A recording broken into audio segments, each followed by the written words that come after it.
సమూయేలు మొదటి గ్రంథము 3వ అధ్యాయము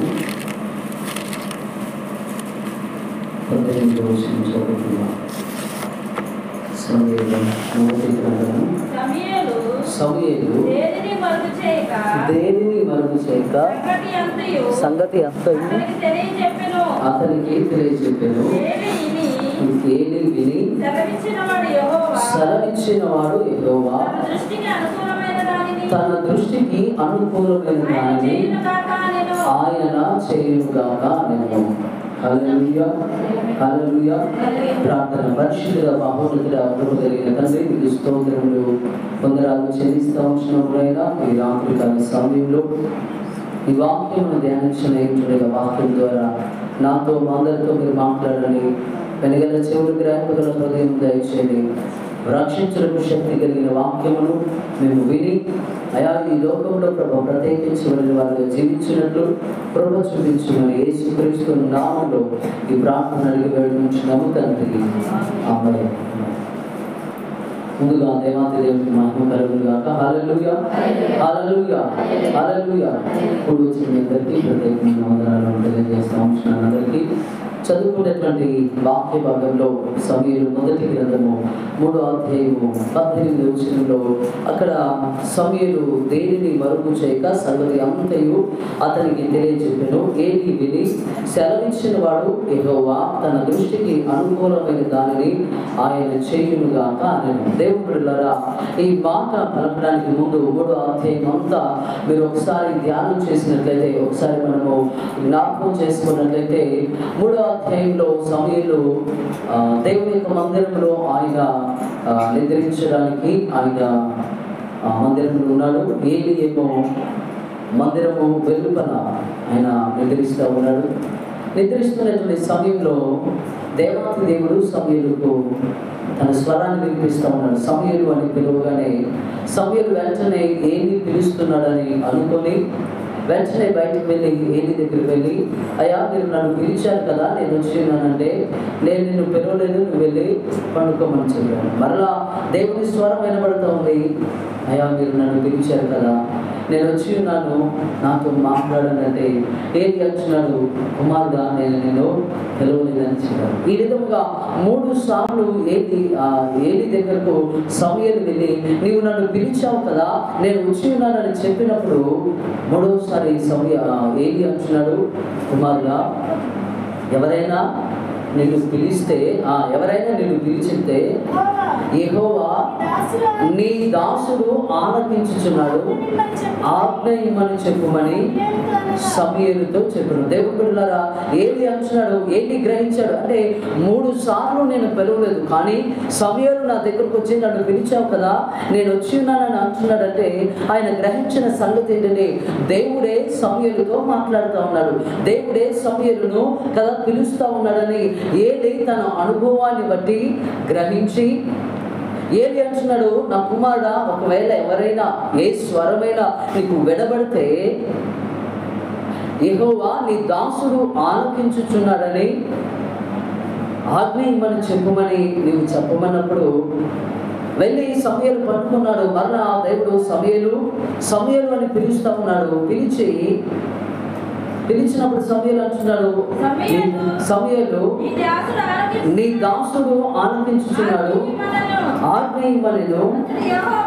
చాలండి. హల్లెలూయా. సమూయేలు అంటున్నాడు, అయ్యా నేను ఆలకించుచున్నాను, నాతో మాట్లాడు అని. ఎప్పుడైతే సమూయేలు తను తాను దేవునికి లోపరుచుకున్నాడో దేవుడు సమూయేలుతో మాట్లాడుతూ ఉన్నాడు. ఇప్పుడు చదవండి.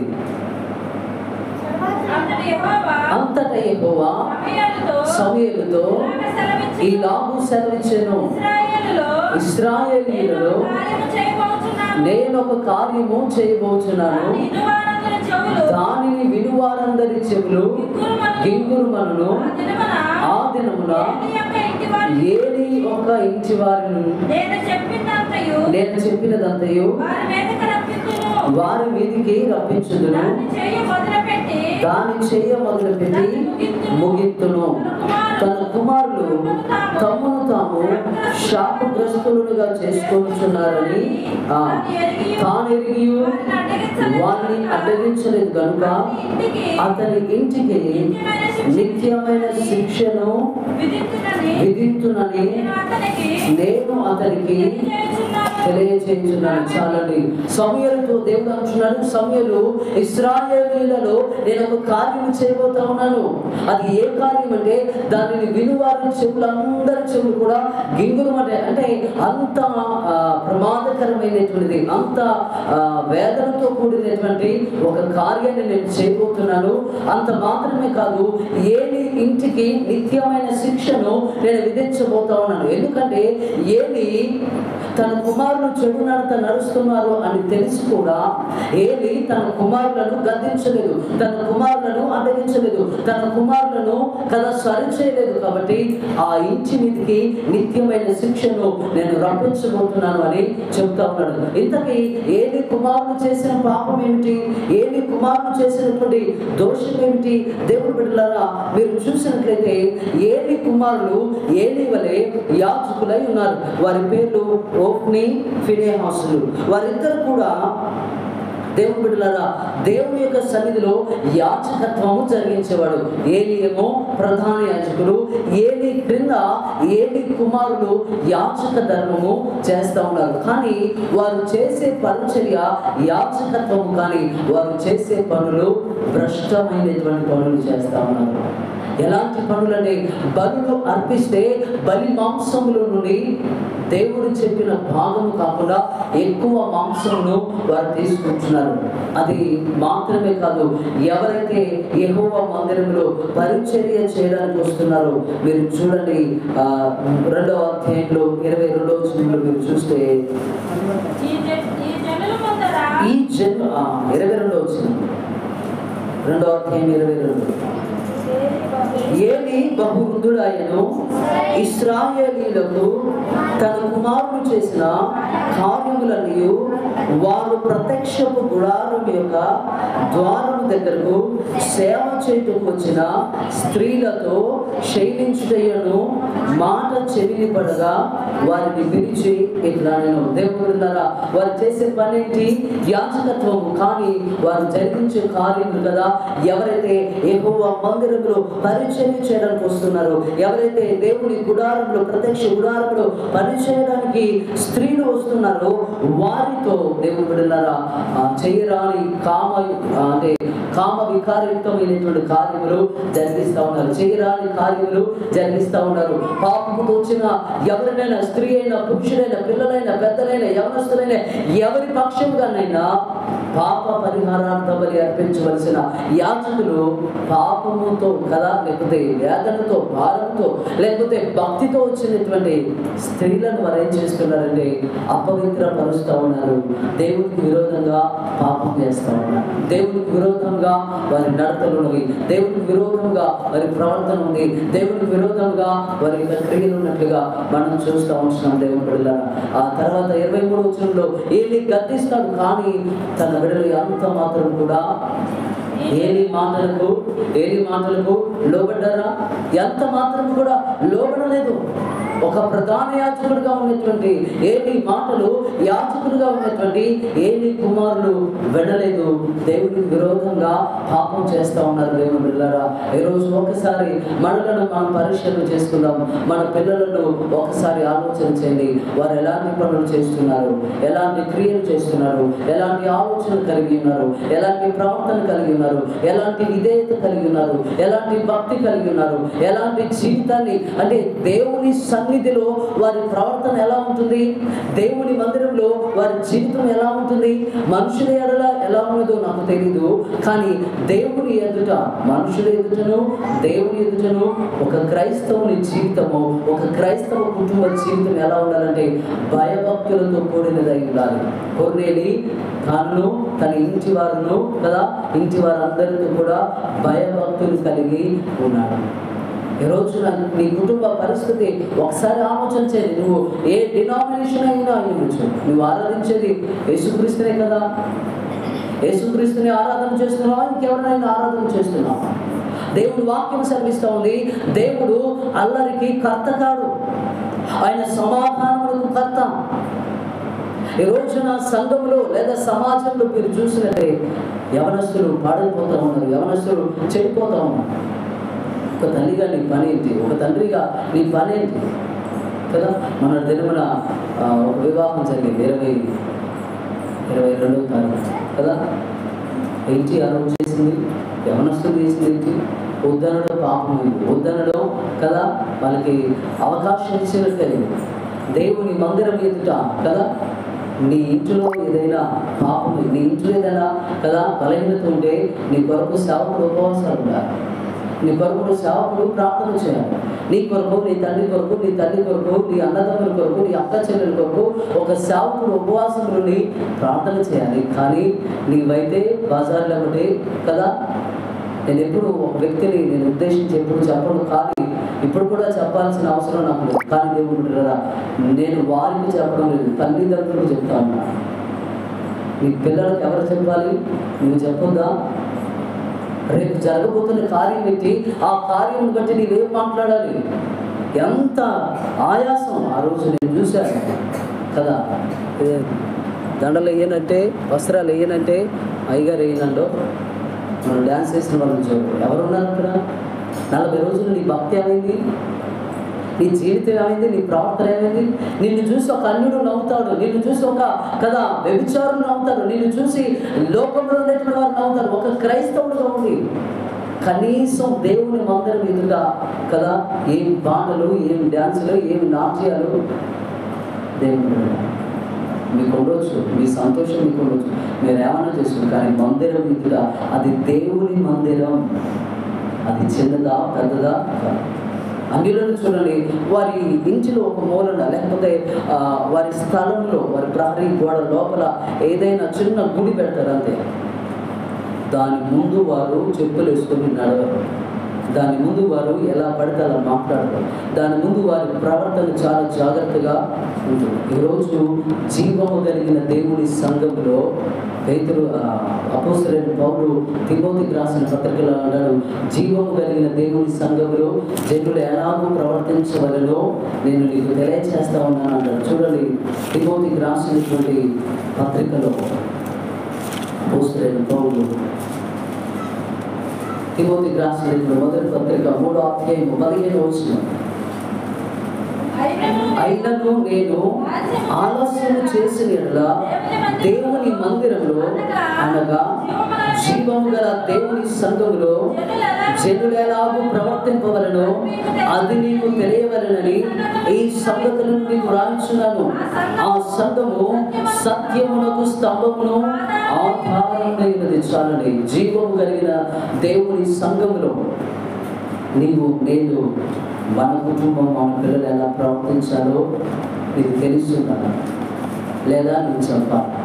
ఈరోజు సేవకుడు చెప్తే ఈ స్థితిలో యవనస్తులు లేరు అంటే అది మన పెంపకం. హల్లెలూయా.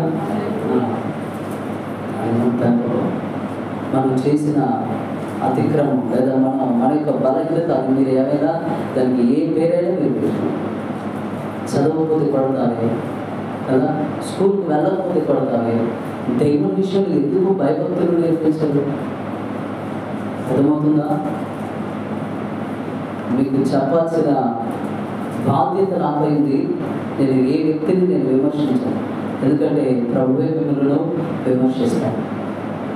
ఏలి తన కుమారుడు చేసినట్టు తెలిసి గద్దించాడు, వారు లోపడలేదు. వివాహం జరుగుతుంటే వివాహం అయ్యేంత వరకు ఆగండి అని అయ్యగారు అనౌన్స్మెంట్ చేశారు తప్ప అది మీ దృష్టికి అది పాపంగా ఉన్నదా?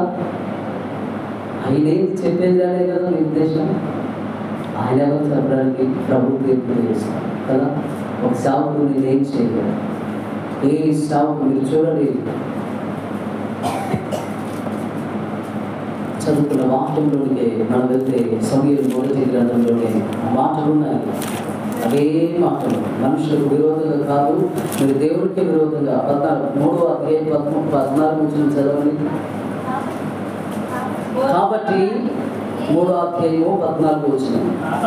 కాబట్టి ఏలి ఇంటి వారి దోషములకు బలి చేతనైనను నైవేద్యము చేతనైనను ఎన్నటికి ప్రాయశ్చిత్తము చేయబడదని నేను ప్రమాణపూర్వకముగా ఆజ్ఞాపించింది.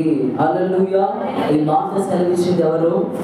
దేవుడు సెలవిస్తాడు. కాబట్టి ఏది ఇంటి వారి దోషములకు బలి చేతనైనను నైవేద్యము చేతనైనను ఎన్నటికి, ఈ భూమి ఉన్నంత కాలము వారి కుటుంబానికి పశ్చాత్తాపము ప్రాయశ్చిత్తము జరగదు, వారి పాపములకు క్షమాపణ లేదు అని దేవుడు సార్. ఏ బలి అర్పించినా, ఏ నైవేద్యం అర్పించినా, నీకు ఎంత ప్రార్థన చేశారు, ఎందుకు? నీకు పాపం చేసేది కదా, దేవునికి విరోధంగా చేస్తున్నావు, చెప్పిన అయ్యగారికి విరోధంగా కాదు కదా. తాగుతురా, తాగితే ఏమవుతుంది? అది నీ ఇష్టం. చేయొద్దు, చేస్తే ఏమవుతుంది? చేస్తే ఏమవుతుందో అనుభవిస్తాం కదా. చదవకపోతే ఏమవుతుంది? ఫెయిల్ అవుతాం. 10 మంది చూసి హేళన చేస్తారు. దేవుని బిడ్డలారా, దేవునికి విరోధంగా వ్యక్తిని బట్టి పాపం చేయకండి. ఎదుటి వారి పాపములను పాలివారై ఉంటుందని వాక్యం సెలవిస్తూ ఉంది. దేవుని బిడ్డలారా, ఏ వ్యక్తి కూడా దేవునికి విరోధంగా పాపం చేయాలి. ఏ వ్యక్తి, ఏ కుటుంబం, ఏ అవసరం సరే మీరు ఇంటి దగ్గర నేర్పించండి, ఇంటి దగ్గర బోధించండి. ఇదిగో ఫలానా రోజు కార్యం జరగబోతా ఉంది, నువ్వు జాగ్రత్త, నీ ప్రవర్తన జాగ్రత్త. మందిర పరిసర ప్రాంతానికి వెళ్ళినప్పుడు నీ మాట జాగ్రత్త, నీ నడక జాగ్రత్త, నీ చూపు జాగ్రత్త. మందిర ఆవరణంలో నీ జీవితము జాగ్రత్త. ప్రసంగిలో అంటాడు 5వ అధ్యాయం 1వ వచనం, నీవు యెహోవా మందిరానికి, దేవుని మందిరానికి వెళ్ళినప్పుడు నీ ప్రవర్తనను జాగ్రత్తగా చూసుకోండి. ఏలి కుమారుడు యాజకులు వెళ్ళి తమ ప్రవర్తనను జాగ్రత్తగా చూసుకోలేదు కాబట్టి దేవుడు సమూయేలుతో మాట్లాడుతూ ఉన్నాడు. రాబోతున్న దినంలో నేను ఉగ్రతను, నిత్యమైన శిక్షను ఆ కుటుంబానికి విధించబోతున్నానని దేవుడు సెలవిచ్చాడు. ఆ రాత్రి గడిచింది. ఉదయాన్నే ఏలి త్వరగా లేచి సమూయేలు దగ్గరికి వస్తూ ఉన్నాడు. సమూయేలు, దేవుడు రాత్రి నీతో మాట్లాడాడు, రాత్రి నీతో మాట్లాడినటువంటి సంగతి నేను గ్రహించాను. ఏం మాట్లాడాడు ప్రభు అంటే భయపడతా ఉన్నాడు. అప్పుడు ఏలి అంటున్నాడు, ఆయన సెలవిచ్చిన మాటలలో నువ్వు ఏదైనా మరుగు చేస్తే ఎంతకంటే కీడు మరి ఎక్కువగా నీ మీదకి వస్తుంది అని చెప్పినప్పుడు ఆయన ఏది కూడా కదా దేనిని మరుగు చేయక సంగతి అంతా కూడా ఆ ఏలికి సమూయేలు అంతా వివరించినప్పుడు దేవుడు ఏలి అంటున్నాడు, సెలవిచ్చినవాడు కదా, విని సెలవిచ్చినవాడు యెహోవా తన దృష్టికి అనుకూలమైన దానిని ఆయన చేయునుగా అని అంటున్నాడు. ఇక్కడ దేవుడు బిడ్డలారా, ఈ మాటలో మీరు ఈరోజు వాక్యమును మనం ధ్యానించున్నాము. ఈ సెలవిచ్చిన వాడు యెహోవా ఆయన చిత్తము కదా, ఆయన దృష్టికి, తన దృష్టికి అనుకూలమైన దానిని చెయ్యునుగా కానీ సెలవిస్తూ ఉన్నాడు. ఎందుకు ఆ మాట సెలవిస్తూ ఉన్నాడు? ఎందుకు ఆ మాట సెలవిస్తూ ఉన్నాడంటే ప్రార్థన లేని జీవితానికి అతను ఒక నిదర్శనంగా, ఆ మాట ఒక నిదర్శనంగా. దేవుడు సెలవిచ్చాడు అంటే నీకెందుకు చెప్పాలి? అర్థమవుతుంది అన్నమాట. ఇప్పుడు నేను ఏదైనా పని, ఇప్పుడు నేనున్నాను కదా, ఇంట్లో చెప్పి వెళ్తాను, ఏమని, నేను బడిగలు పాడు వెళ్తున్నాను, నీకేమైనా కావాలా అని. అప్పుడు ఏం చెప్పాలి? నీకేం కావాలో చెప్పాలి. నీ ఇష్టం అంటే నేను ఏమీ తీసుకురాను. అదేంటి? నా ఇష్టం. నువ్వేమన్నావు? నా ఇష్టం. కూరగాయలు ఏమన్నా కావాలి? ఏం కూరగాయలు కావాలి? పలానా. అప్పుడు నీ ఇష్టం అంటే నాకు నచ్చింది ఏం తీసుకొస్తాను. నా మాటలు మీకు అర్థమవుతున్నాయి? దేవుడు తాను చేసే విషయాన్ని నీకెందుకు బోధిస్తున్నాడు, నీకెందుకు తెలియజేస్తా ఉన్నాడు, నీతో ఎందుకు ఆయన మాట్లాడుతున్నాడంటే ఆయన చిత్తం జరిగించడానికి మాత్రమే కాదు, ఆయన చిత్తం కొరకై నువ్వు ప్రార్థించాలని, ఆయన చిత్తం కొరకై నీ విజ్ఞాపన చేయాలని. ఆయన చిత్తం చేయడానికి నీ పర్మిషన్ అవసరమా? నీకు చెప్పడం అవసరమా? నీకు తెలియజేయడం అవసరమా? దానికి ప్రవక్తను పంపించి మాట్లాడడం అవసరమా? అవసరం లేదు. కానీ దేవుడు నీతో ఎందుకు పంచుకుంటున్నాడంటే ఆయన నీకు ఏదైతే బోధిస్తున్నాడో దాని విషయమై నువ్వు ప్రార్థన చేయాలని, దాని విషయమై నువ్వు విజ్ఞాపన చేయాలని.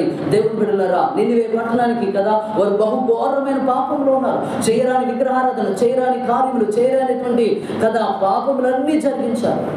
దేవుని ప్రజలనే వారు పళ్ళ పెట్టుకొని సొమ్మంతా తీసుకొని వెళ్తే శత్రువులపై దేవుడు కనికరాన్ని చూపిస్తా ఉన్నాడు. యోనాతో అంటున్నాడు, యోనా నువ్వు నినివే పట్టణానికి వెళ్ళి సువార్త ప్రకటించి. ఏంటి ఆ సువార్త అంటే 40 దినములలోగా ఈ నినివే పట్టణం మీదకి దేవుని ఉగ్రత రాబోతుంది అని. ఎందుకు చెప్పమన్నాడు? అంటే వారు ప్రార్థన చేయడానికి. హల్లెలూయా. ఎందుకు చెప్పమన్నాడు? వారు ప్రార్థన చేయడానికి. ఈ యోనా వెళ్ళాడు, అక్కడ సువార్త ప్రకటించాడు. వెంటనే రాజు మొదలుకొని పనివాడు వరకు పశువులన్నీ కూడా పక్షులన్నీ కూడా 40 దినములు మేత వేయలేదు, నీళ్లు త్రాగలేదు. హల్లెలూయా. అర్థమైందని మాట మీకు ఏమైనా పోయింది ఇంట్లో? ఎంత వేదన, ఎంత బాధ కదా. వాక్యాన్ని అర్థం చేసుకోవడానికి ప్రయత్నించండి. హల్లెలూయా. పరిశుద్ధాత్మలో మీకు సహాయం చేయండి. హల్లెలూయా. దేవుని బిడ్డలారా ఒకసారి గమనించండి. యోనా వెళ్ళి ప్రకటన చేశాడు. రాజు తన వస్త్రాలను తీసివేసి, రాజవస్త్రాలను తీసివేసి ఆయన కదా గోడె పట్ట కట్టుకొని బూడిదపరుచుకొని తన మంత్రులకు ఆజ్ఞాపిస్తూ ఉన్నాడు, తన రాజ్యానికి ఆజ్ఞాపిస్తూ ఉన్నాడు. పశువులు కూడా మేత తినడానికి, గడ్డి తినడానికి కూడా వీలు లేదు అని ఒక శాసనాన్ని పంపించినప్పుడు అందరూ కూడా 40 దినములు ఉపవాసం ఉన్నారు. 40 దినములు ఉపవాసం ఉన్న తర్వాత దేవుని ఉగ్రత వచ్చిందా? నినివే పట్టణ ప్రజలు నాశనమయ్యారా? నినివే పట్టణ ప్రజలపై ఉగ్రత వచ్చిందా? దేవుని బిడ్డలారా ఉగ్రత రాలేదు. కానీ 40 దినముల వారి ఉపవాస ప్రార్థన, 40 దినముల వారి విజ్ఞాపన ప్రార్థన, 40 దినములు వారి గోచారటం, వారి విజ్ఞాపన, వారి రోదనతో, వారి అంగలార్పు, వారి తగ్గింపు, వారి యొక్క జీవిత ప్రవర్తన విధానాన్ని వారు మార్చుకున్నప్పుడు దేవుని బిడ్డలారా దేవుడు తన చిత్తాన్ని మార్చుకున్నాడు, తన ఉద్దేశాన్ని మార్చుకున్నాడు. ఉగ్రత పాలు చేస్తాను, నాశనం చేస్తానని చెప్పిన ప్రభువే దానిని మరలా కదా నాశనము చేయకుండా దానికి క్షేమస్థితిని ఇచ్చాడు. హల్లెలూయా. యెషయాతో దేవుడు అంటున్నాడు, యెషయా నీవు హిజ్కియా దగ్గరకు వెళ్ళి ఏం చేయమంటున్నాడు? ఇదిగో నీవు చనిపోబోతున్నావు, నీవు నీ ఇంటిని సరి చేసుకోమంటున్నాడు, నీ జీవితాన్ని సరి చేసుకోమంటున్నాడు. సర్లే సెలవిచ్చిన వాడు యెహోవా తన దృష్టికి అనుకూలమైందని చేయగాక అని అంటున్నాడా? లేదు దేవుని బిడ్డలారా యెషయా ఆ మాట చెప్పి వెళ్ళిపోయాడు. వెంటనే మనం ప్రార్థన చేస్తాం కదా, గోడకు తలపెట్టి వెంటనే ఆయన తన ముఖమును గోడకు ఆనిచి ప్రార్థన చేస్తున్నాడు. అయ్యా యథార్థవంతుడనై, భక్తిపరుడనై, నీతిపరుడనై అయ్యా నన్ను నేను తగ్గించుకొని నీ సన్నిధిలో నేను ఎలా ప్రవర్తించానో దయచేసి ఒక్కసారి జ్ఞాపకం చేసుకొని కన్నీళ్లు విడిచినప్పుడు కదా దేవుడు అంటున్నాడు, నీవు కన్నీళ్లు విడిచుట చూచితిని, నీ ప్రార్థన, నీ మనవి నేను అంగీకరించాను. అదేంటి? చనిపోవాలి కదా, మరి ఎందుకు 15 సంవత్సరాలు ఇచ్చారు? ఎలా ఇచ్చారంటే సెలవిచ్చిన వాడే యెహోవానే. కానీ కన్నీళ్లు విడిచిన హిజ్కియాను బట్టి, ప్రార్థించిన నినివే పట్టణ ప్రజలను బట్టి ఉగ్రత ఆగిపోయింది, మరణం ఆగిపోయింది, తెగులు ఆగిపోయింది, శ్రమ ఆగిపోయింది. దేవుని బిడ్డలారా ఈ రోజు నీ కుటుంబం గురించి కళ్ళల ద్వారానైనా, దర్శనం ద్వారానైనా, వాక్యము ద్వారానైనా, ఇదిగో వాక్యము ద్వారానైనా దేవుడు నిన్ను హెచ్చరిస్తే, నేను గద్దిస్తే, నీ కుటుంబంలో జరిగిన పరిస్థితులను బట్టి నీతో దేవుడు మాట్లాడాలని నువ్వు అనుకుంటే నువ్వేం చేయాలంటే ఇది దేవుని చిత్తమని విడిచిపెట్టకండి. ప్రార్థన చేయని వాడే ప్రతి విషయాన్ని దేవుని చిత్తం అంటారు, ప్రార్థించేవాడు దేవుని చిత్తం అంటారు, ప్రార్థన చేసేవాళ్ళకి అర్థమవుతుంది. హల్లెలూయా. నువ్వు పేదరికంలో ఉన్నావు, అది దేవుని చిత్తం కదా. నువ్వు ఫెయిల్ అయిపోయావు, అది దేవుని చిత్తం కదా. మనం దరిద్రులుగా ఉన్నాం, అది దేవుని చిత్తం. పాపంలో ఉన్నాం, దేవుని చిత్తం కదా. పడిపోయి ఉన్నాం, అది దేవుని చిత్తం. అదా దేవుని చిత్తం కాదు. నువ్వు ప్రార్థన చేస్తే తన చిత్తాన్ని మార్చుకుంటాడు, నువ్వు ప్రార్థన చేస్తే తన ఉద్దేశాలు మారుతాయి, నువ్వు ప్రార్థన చేస్తే నీ స్థితి మారుతుంది, నీ గతి మారుతుంది, నీ గమనం మారుతుంది, నీ కుటుంబం మారుతుంది, నీ బిడ్డలు మార్పు చెందుతారు. దేనిని బట్టి? ప్రార్థన. దేవుడు తెలియజేసిన ఒక ప్రార్థనను బట్టి, దేవుడు తెలియజేసిన హెచ్చరికను బట్టి, కళల ద్వారా, దర్శనం ద్వారా నీతో మాట్లాడితే రాబోతున్న ఉగ్రతను బట్టి నీవు కదా చెప్పింది నీ చిత్తం జరుగును కాకని ప్రార్థన లేని జీవితాలు మాట్లాడినట్లు, ప్రార్థించలేని వారు మాట్లాడినట్లుగా మాట్లాడతారు. మొదట దేవుని అయ్యా ఇది నీ చిత్తమేనా, ఇది నీ ఉద్దేశమేనా, ఇది నీ తలంపేనా? నా ఎడల నీకున్న తలంపులు బహు విస్తారములని వాక్యం సెలవిస్తూ ఉంది. నా ఎడల నా మార్గముల కంటే నీ మార్గంలో ఉన్నతమైనవని నీ వాక్యం సెలవిస్తూ ఉంది కదా. నీ మార్గాన్ని బయలుపరచు, నీ ఉద్దేశాన్ని బయలుపరచు, నీ తలంపులు నెరవేర్చు, నీ ప్రణాళిక నా జీవితంలో జరిగించు. అయా ఇది ఒకవేళ కీడైతే కీడును తప్పించు, ఒకవేళ ఇది మేలైతే దీనికి అనుకూలంగా, దీనికి యోగ్యంగా, ఈ మేలుకు కదా యోగ్యమైన జీవితము నేను జీవించలాగిన ఈ కార్యాన్ని నా జీవితంలో, నా కుటుంబ జీవితంలో జరిగించు ప్రభు అని ప్రార్థన చేయాలి. ఇలా ప్రార్థన చేయకపోతే, ప్రార్థన లేని జీవితాలు ఏం చేస్తాయంటే, ప్రార్థించిన వారు ఏం చేస్తారంటే ఇదే దేవుని చిత్తం అని వాళ్ళ జీవితంలో ఏది జరిగినా ఇదే దేవుని చిత్తం కదా. గుడ్డోడైనా ఇదే దేవుని చిత్తమే, గుడ్డోడైనా ఇదే దేవుని చిత్తం కదా. పేదరికంలో ఉన్న, పాపంలో ఉన్న, బలహీనతలో ఉన్న, ఎందులో ఉన్నా ఇదే దేవుని చిత్తం అని దేవుణ్ణి కదా వాడుకొని ప్రార్థన చేయలేని బ్రతుకులు ఎన్నో, ప్రార్థన లేని కుటుంబాలు, జీవితాలు ఎన్నో దేవుడు. యేసుక్రీస్తుని మాదిరిగా తీసుకోండి కదా. ఆయన చివరి దేవుడు ఆదేశ గురువారం ఆయన చేసిన ప్రార్థన ఏంటి? ముమ్మారు ఆయన మోకరించి ప్రార్థన చేస్తూ ఆయన అంటున్నాడు, ఆయనను నా చిత్తం కాదు నీ చిత్తమే సిద్ధించింది. అదేంటి? ఆయన దేవుని కుమారుడు కదా. ఎందుకు వచ్చాడు లోకానికి? ఎందుకు వచ్చాడు శరీరాన్ని ధరించుకొని? ఎందుకు వచ్చాడు పరలోకాన్ని విడిచిపెట్టి? నీ కొరకు నా కొరకు ఉమ్మి వేయబడాలి కదా, నీ కొరకు నా కొరకు నలుగుబడబడాలి కదా, నీ కొరకు నా కొరకు సిలువ అనుభవించాలి కదా, రక్తం కాల్చాలి కదా, చనిపోవాలి కదా, 3వ దినమున తిరిగి లేవాలి కదా. మరి ఎందుకు ప్రార్థన చేస్తున్నాడు?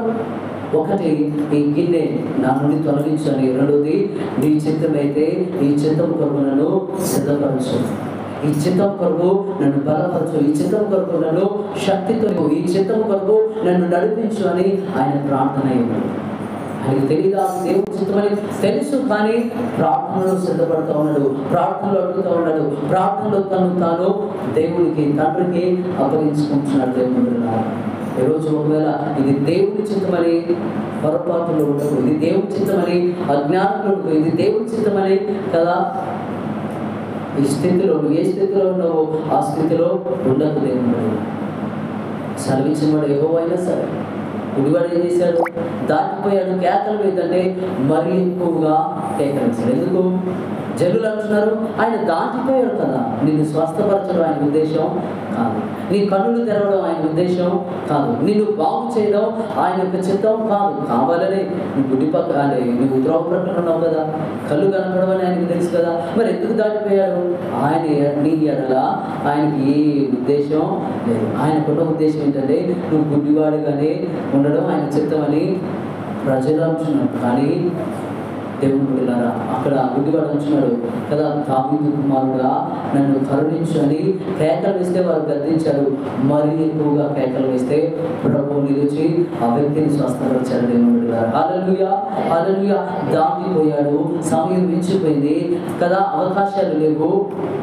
ఇవన్నీ సాకులు చెప్పి ప్రార్థన లేని వారు ఆగిపోతారు, ప్రార్థన లేని వారు నిలిచిపోతారు, ప్రార్థన లేని వారు కదా ఏం చేస్తారంటే ఊరుకుంటారు. కానీ దేవుని బిడ్డలారా, ప్రార్థన జీవితం కలిగిన వారు మాత్రము ఆయన దాటిపోయినా సరే, ఆయన చిత్తం కాకపోయినా సరే, ఆయన మమ్మల్ని విడిచిపెట్టినా సరే, ఆయన మమ్మల్ని కాదనుకున్నా సరే అని దావీదు కుమారుడు నన్ను కరుణించు అని చెప్పినప్పుడు, కేకలు వేసినప్పుడు, మరీ ఎక్కువగా కేకలు వేసినప్పుడు దేవుని బిడ్డలారా యేసు ప్రభువే నిలిచి ఆ వ్యక్తిని స్వస్థపరిచినట్లుగా దేవుని వాక్యం సెలవిస్తూ ఉంది. ఈరోజు ఒక తండ్రిగా, ఒక తల్లిగా నీ ప్రార్థన ఏంటి?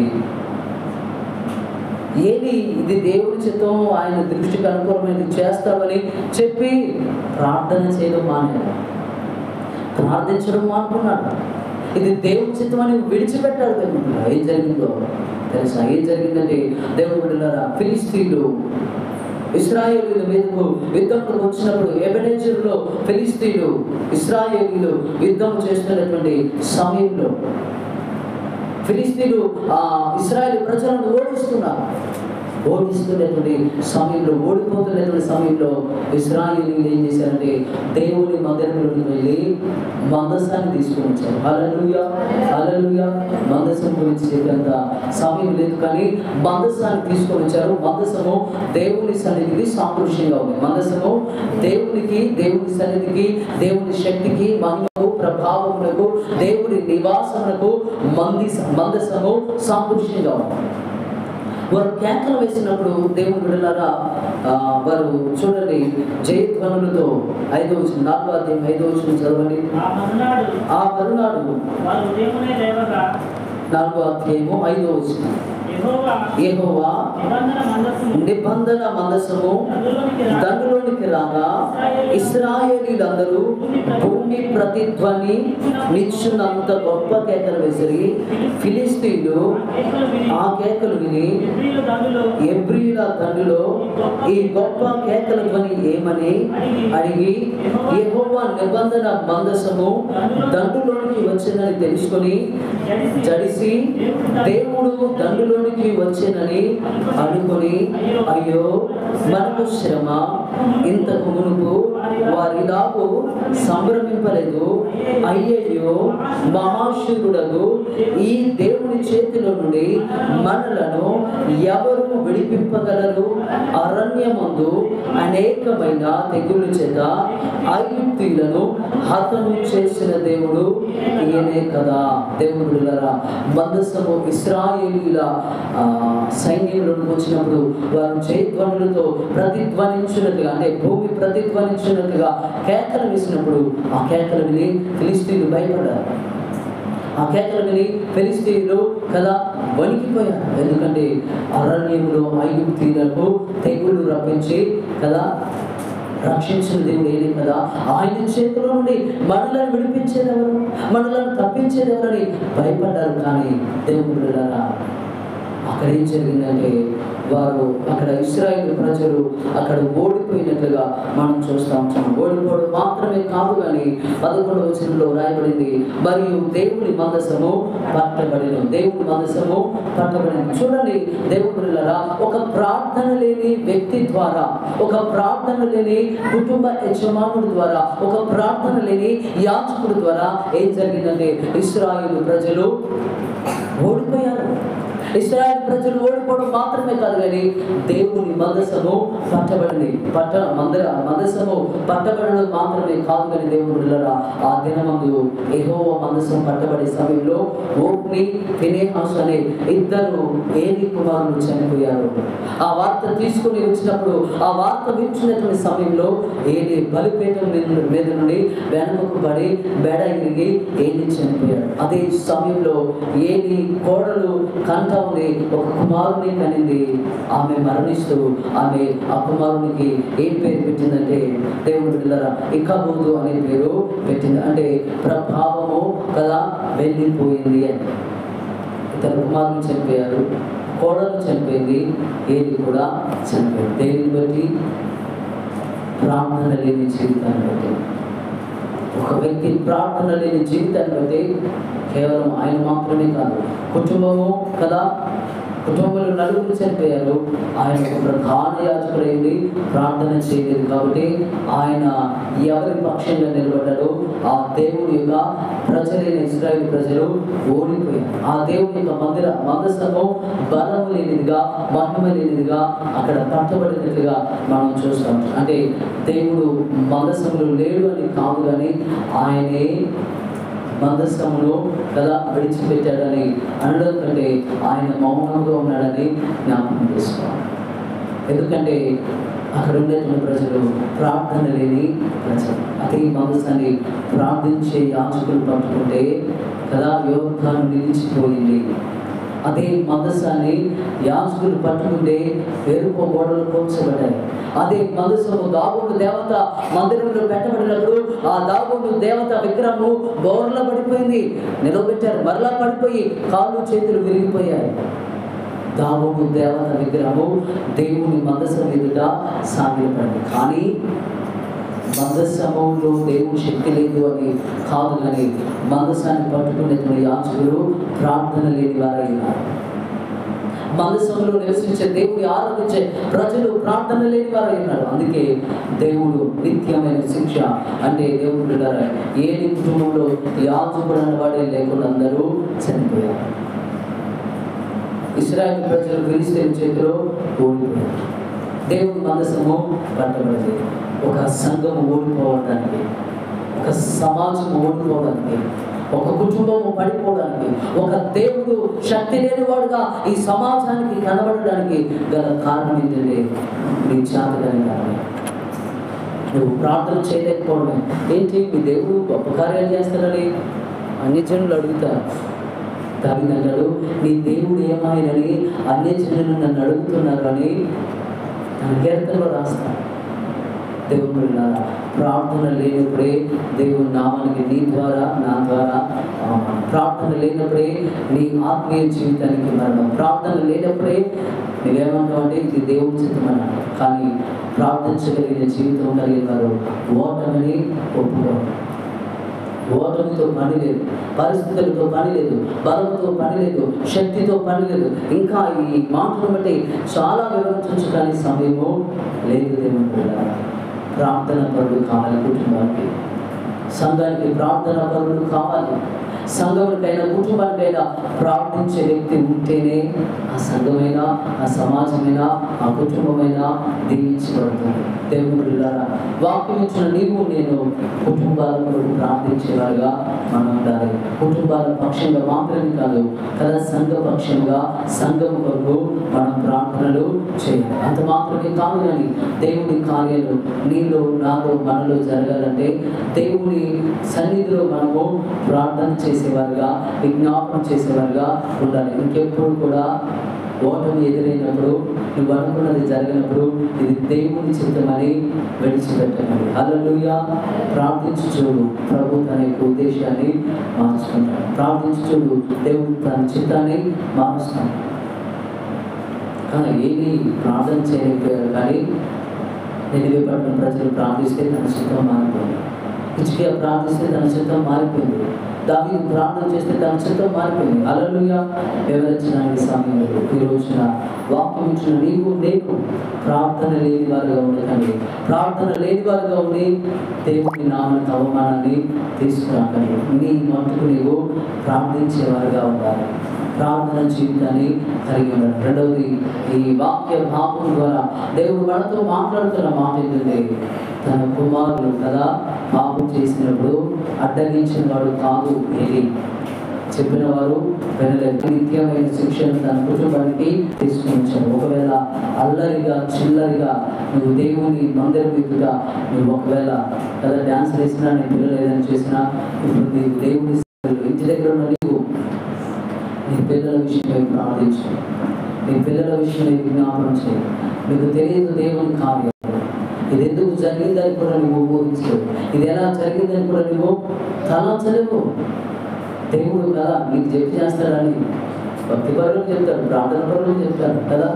ఒకవేళ ప్రార్థన చేస్తాడనుకుంటే చెప్తాను. దేవుడు కదా మీ పిల్లల విషయమై ప్రార్థన చేయండి, మీ యవనుల విషయమై ప్రార్థన చేయండి. ఇరవై అంటాడు కదా, యవనులు రాజవీధులలో లేకుండాను, పిల్లలు కదా రాజవీధులలో లేకుండాను మరణము కిటికీ నిలుపుతాము. ప్రార్థన ప్రార్థన. డ్యాన్స్ వేసిన వారికి నేను నాకేం పని కదా చెప్తా ఉన్నాను ప్రేమతో. మీ మటుకు మీరు ప్రార్థన చేయండి.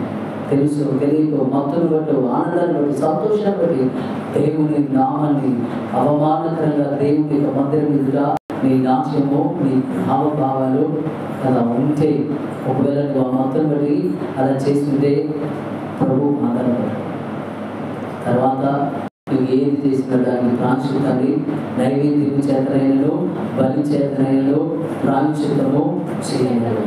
కొంతకాలమే అయినా క్షమాపణ ఉంటుంది కదా, జీవితకాలమైన అయినా క్షమించడు. కృప కలిగిన దేవుడే. నినివే పట్టణం తర్వాత కదా నా హోమ గ్రంథంలో చూస్తే మరలా పతనమైపోయింది. క్షమిస్తాడు. క్షమాపణ కలిగిన దేవుని నువ్వు అర్థం చేసుకుని విడిచిపెట్టి అలాగే ఉంటే ఆ క్షమాపణ నిరంతరం ఉంటుంది.